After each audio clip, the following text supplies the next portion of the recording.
नमस्कार दोस्तों, मेरे YouTube चैनल पर आपका स्वागत है। दोस्तों, आज अघोर भैरव के मारन मंत्र बताते हैं जेन भैल प्रयोग करना है। जिसने मैं बता हूँ उसने करवे 24 घंटा के अंदर मैं जिसने विधि बता हूँ उसने वो दुश्मन मरेल पड़ी।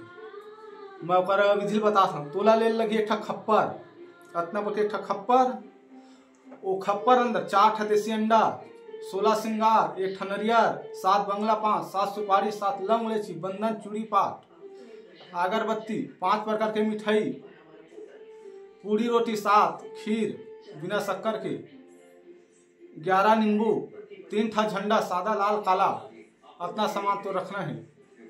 और 1 पौवा दारू और बाहरी अपना सामान खप्पर में रखना है। और दुश्मन के फोटो अपना मेरा फोटो ला पुतला में से चिपका दे।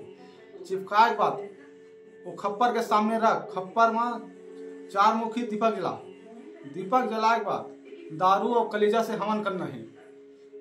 कलेजा में दारू मिला दे। उसके बाद बोले 108 बार हवन कर। हवन करे के बाद 3 ठा अपना बाद 3 ठा सूजी मंत्र पढ़े, 3 घाम सूजी में पढ़वे मंत्र और चुप होवे पुतल तीनों मंत्र पढ़ के और चुप होना है। उसके बाद 1 नींबू काट के टाइम दे दे। 24 घंटा, आधा घंटा, 1 घंटे से टाइम दे दे। अब मैं उकर मंत्र बताता हूँ। ओम भरवाय नमः। आद भैरव जुगाद भैरव भैरव सप्ताई भैरव ब्रह्मा भैरव विष्णु भैरव भोला साई भैरव देवी भैरव दंता सिद्ध भैरव घोर भैरव सत्य से जते ध्यान मुंगरा सांगे से सात दिन हो के जहां सुमरा भैरव बाबा हाजी का रक्षा का 24 काली पुत्र काल प्रेत है माता पार्वती। दोस्तों, यही मंत्र ये मंत्र पढ़ के दुश्मन के ओकर नाम, ओकर पता, ओकर फोटो रहना चाहिए। जहां भी होए बोला ते मार सकता। जय मां काली।